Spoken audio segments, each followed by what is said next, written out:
Hello everybody and welcome back to my channel. I'm so excited because today we're going to be going over the chakras, right?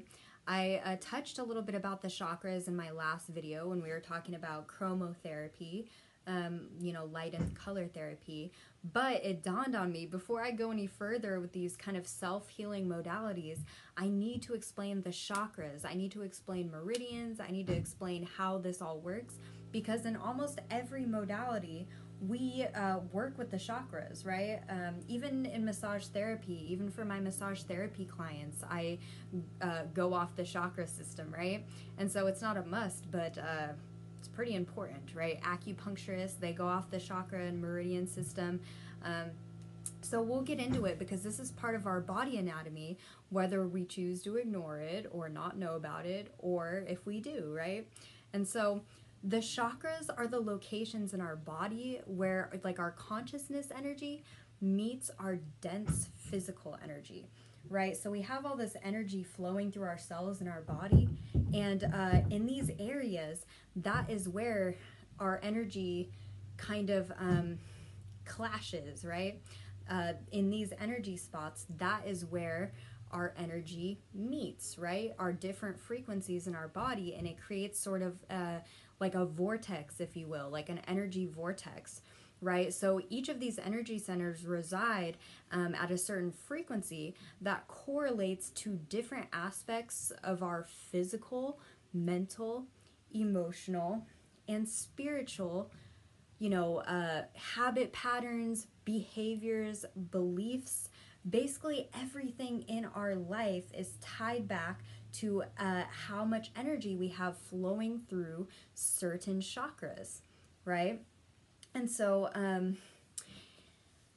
yeah, that's why they're so important, right? Because each of these chakra energy centers, they correlate to major nerve bundles in our body, right? Nerve bundles and glands, and they have the responsibility of basically taking in,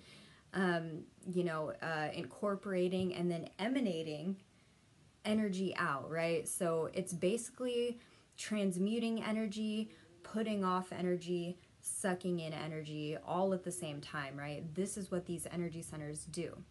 And so this is how we're also able to be empathic and have that empathic ability, because if somebody walks in the room and they have a bunch of anxiety, but you had zero anxiety before they walked in, and they walk in and they come towards you and you're like, oh God, I feel horrible. Why am I feeling so anxious and like life is shitty right now? I don't feel very good. Like, oh my God.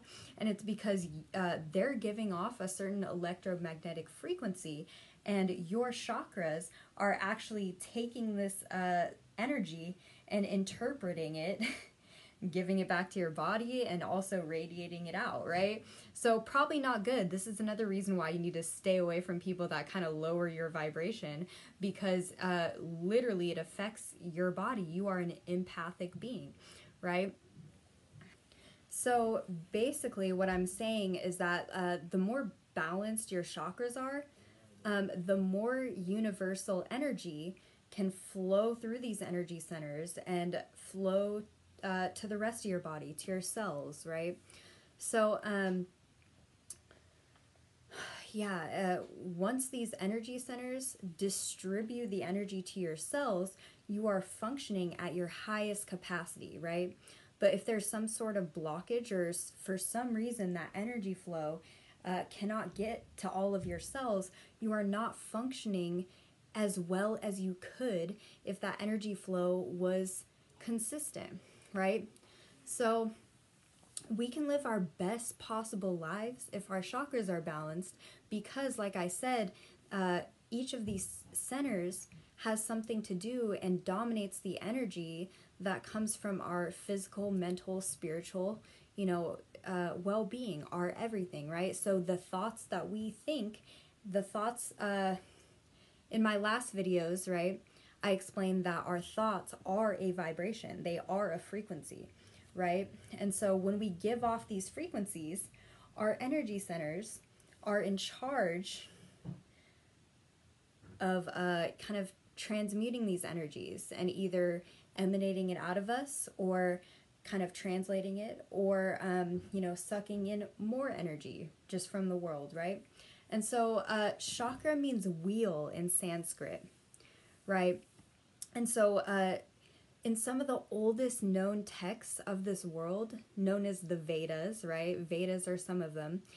The Vedas actually refer to the chakra systems, and they've been doing and working with the chakra systems and healing modalities since the beginning of human record, right? So there was something that the ancients knew that apparently modern civilization doesn't know, and we won't get into why or how, but look it up. Anyway, so yeah, chakra means wheel in Sanskrit, and it's basically because they named it wheel. They named it wheel essentially because the energy moves in either a clockwise manner in these areas, or they move in a counterclockwise manner, depending on if the energy is being received or if it's being put out by yourself, right? And so basically we have hundreds of chakras in our body, right? Hundreds. But we have 7 main chakras. 7 main chakras that correlate to, you know, our emotional, physical, spiritual, you know, bodies, right? Well-being. So the main ones, the 7, are the root chakra, the sacral chakra, the solar plexus chakra, the heart chakra, the throat chakra, the infamous third eye chakra, and our crown chakra, right? And so basically these chakras, they exist at the intersections of our energetic ley lines, our meridians, if you will.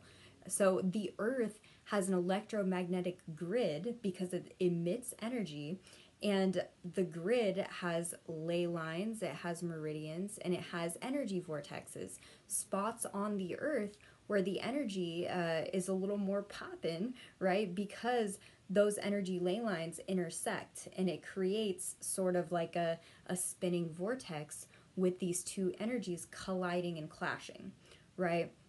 And so basically, these energies that we have clashing, creating these vortexes on our body, are made up of our soul's energy, or godlike energy, or source energy, whatever you want to call it, the energy of your consciousness, or, you know, and the other energetic ley lines that we have are the more dense earthbound energies, right? So we have an electromagnetic grid to our body, and it is made up of our soul's energy, our consciousness energy, our source energy, and it is made up of these dense third dimension physical energies that we have with our body, right? And so our autonomic nervous system, it's made up of 2 parts, our parasympathetic and our sympathetic nervous system, right? And when the parasympathetic and sympathetic nerve fibers kind of clash, where these nerve fibers kind of build up, right? We have nerve bundles. We have a buildup of nerve cells and nerve fibers in our body, and we have major ones, right? And this is important because the chakras, 4 of our main chakras, correlate to 4 of our major nerve bundles in our body, right? And this is so important because the nerve bundles correlate with the chakras, but the nervous system, those nerve bundles, what they're doing is actually sending messages from our brain to our organs, or they are taking messages from our organs and transporting them to our brain, right? So that's why it's important that these chakras correlate to these nerve bundles, because based on the energy flowing through these energy centers, that's how the nerve bundles know to send certain messages to our brain and whatnot, right? And so that's why that's important. So the first things that are affected by your chakras being out of balance is the nervous system and the endocrine system. Because guess what? Our 7 main chakras also correlate to one of each of the 7 major glands in our endocrine system in our body, right? And so that's why the endocrine system and the nervous system play such a big role in aligning our chakras. So we're not going to get too much into the functions of the endocrine system and the nervous system, but I highly, highly, highly recommend that you go look it up for yourself so you see kind of what these centers control, what they're in charge of, what their functions are, because that's going to be the first thing that's affected by an out of balance chakra, an out of balance energy center, right? And you might be able to actually tell a little bit better if any of your chakras are out of balance depending on what you read about the nervous system and the endocrine system. So the bottom 3 chakras, they regulate the more dense, slower vibrating, more earthbound energies, right? And the top 4 chakras, they regulate kind of the high vibration, more fast frequencies, right? They regulate kind of more of your soul's energy, your consciousness energy, source energy, whatever, right? And so like I was talking about, and the reason why we associate colors to the chakras is because these energy centers have basically a resonant frequency that is almost a match, if not a match, to the frequencies of these colors, right?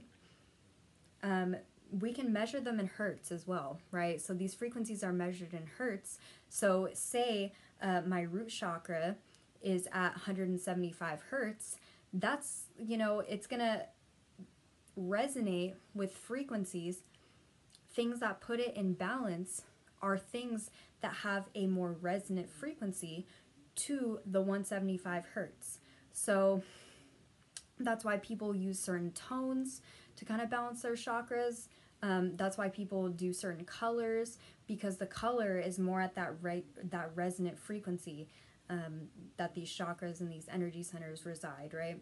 And the frequencies that they regulate. So when an energy comes into our field, our chakras know basically it's drawn to whatever frequency it's most resonant.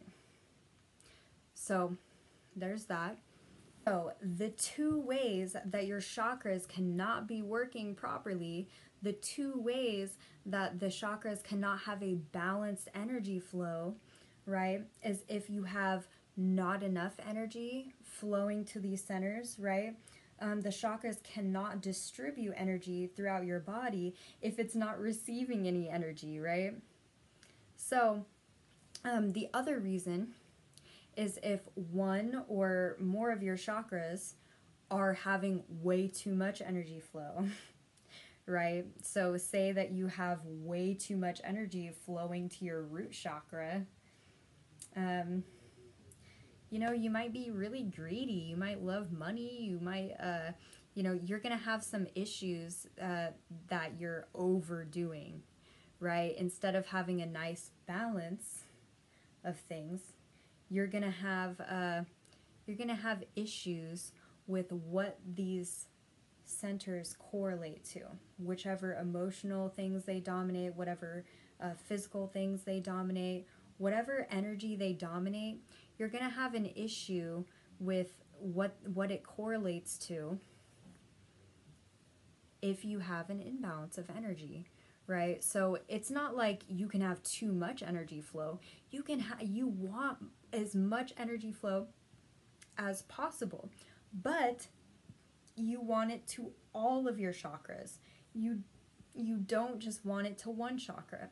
I think the biggest misconception, especially in spirituality, that I've seen happen is that when people wake up and they realize, oh cool, I have all these energy centers and certain ones dominate certain things, they learn about the third eye chakra and they're like, you know what, this has so many cool capabilities, Why would I ever want to work with the lower chakras? Why would I? That's not cool. Like, why would I ever want to work with more of these earthbound energies, right? These 3D physical energies, when I could just, you know, try to open my third eye, and I could try to, you know, do all these visualizations and, you know, whatever, right?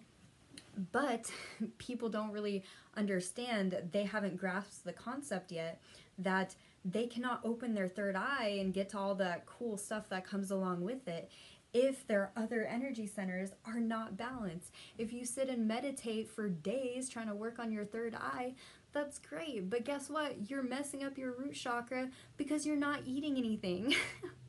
You're not taking care of the rest of your chakras, right? And so, basically, that is my little piece on the chakras, right? I hope this helps you understand a little bit better than you did before. And my goal is to really kind of make these subjects a little less like crazy, a little less woo-woo, make them a little more modern, have people realize like this is science, you guys. This is physics, this is quantum physics, this is energy, right? So I really do your own research into things that make sense to you or that don't make sense to you. Just forget about them, right? If stuff like this resonates with you, then stay tuned for my other videos and go do your own research and kind of dive into it, right? It's fascinating to me. So if you're not ready for this information, you're not ready for this information. Thank you for watching. Thank you for listening. Thank you for letting me kind of express what's on my heart, what's on my mind, express the knowledge I've been deep diving in and learning for the last, you know, however many years. I definitely appreciate you guys listening. Thank you so much.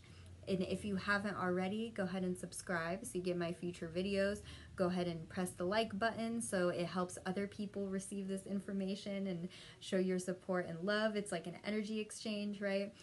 Go ahead and put down in the comments anything that you feel is helpful or not helpful to your learning process, right? Go ahead and include any comments that you just want to get off your mind, off your chest, right? Let's have a discussion. Let's, you know, get to know each other, right? Like-minded individuals. Definitely, I've been deep diving into this stuff for a while, so I want to share this information. Definitely. Have an amazing day.